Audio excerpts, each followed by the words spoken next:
ఈ పన్ను కట్టి ఆ పన్ను మీరు అన్నట్టు పన్ను రైట్. మధుసూదన్ రెడ్డి గారు ఫైనల్ కంక్లూడ్ చేయండి. ఈ ఫ్రీ బస్సులు పెట్టి పోలవరంకి తీసుకెళ్ళినట్టుగా లేకపోతే డబ్బులు ఖర్చు పెట్టి సింగపూర్కి తీసుకెళ్ళినట్టుగా రాష్ట్ర ప్రజల్ని అమరావతి తీసుకెళ్లి చూపించవచ్చు కదా, మళ్ళీ బస్సులు టూర్లు వేయచ్చు కదా చంద్రబాబు నాయుడు గారు. ఇంతకు ముందు కూడా ఒక సినిమా డైలాగ్ మీకు చెప్పాను సార్, ఇది రుతు మునుగు పులికేసి సినిమాలో బాగా గుర్తుంది నాకు, చెప్పారు. గుర్తుంటుంది మీకు. ఆ టైప్ ఆఫ్ చరిత్ర చంద్రబాబు నాయుడు గారు సార్. ఇప్పుడు పోలవరంలో యాక్చువల్గా ఎంత అవినీతి జరిగింది అనేటువంటిది జగన్మోహన్ రెడ్డి గారు చెప్పారు సార్.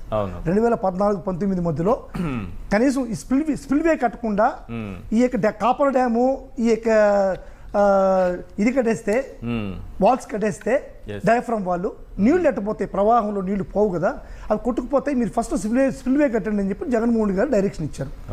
దానికి ఏం చేయాలి సార్ చంద్రబాబు నాయుడు గారు? నిజంగా చిత్తశుద్ధి ఉంటే చంద్రబాబు నాయుడు గారికి ఎవరైనా ఎక్స్పర్ట్ కమిటీని ఒకటిని పంపించి, అయ్యా జగన్మోహన్ రెడ్డి గారు ఈ విధంగా స్పిల్వే కట్టిన తర్వాతనే డయాఫ్రమ్ వాళ్ళు కాపర్ డ్యామ్ ఎగువ కాపర్ డ్యామ్ దిగువ కాపర్ డ్యామ్ కట్టమంటున్నాడు, కాబట్టి నేను కట్టేది కరెక్ట్ కదా, జగన్మోహన్ రెడ్డి అబద్ధం చెప్తున్నాడు అని చెప్పి వాళ్ళ చేత చెప్పించాను.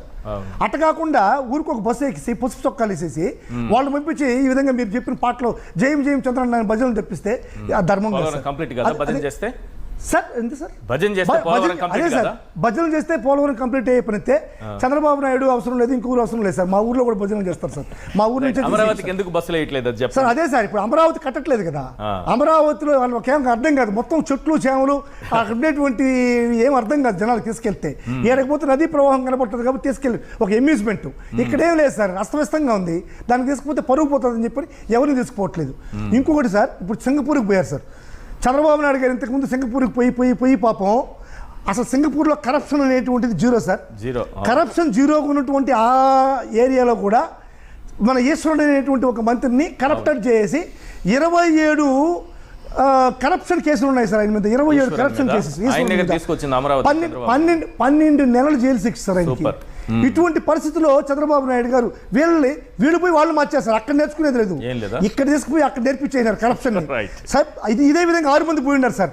6 మంది ఖచ్చితంగా ఇంకో 6 మంది మంత్రులను కరప్షన్ చేసి ఈశ్వరుని మాదిరిగా ఇంకొక 6 మంది ఈశ్వరులను తయారు చేసే బాధ్యత వీళ్ళు తీసుకుంటారు ఖచ్చితంగా.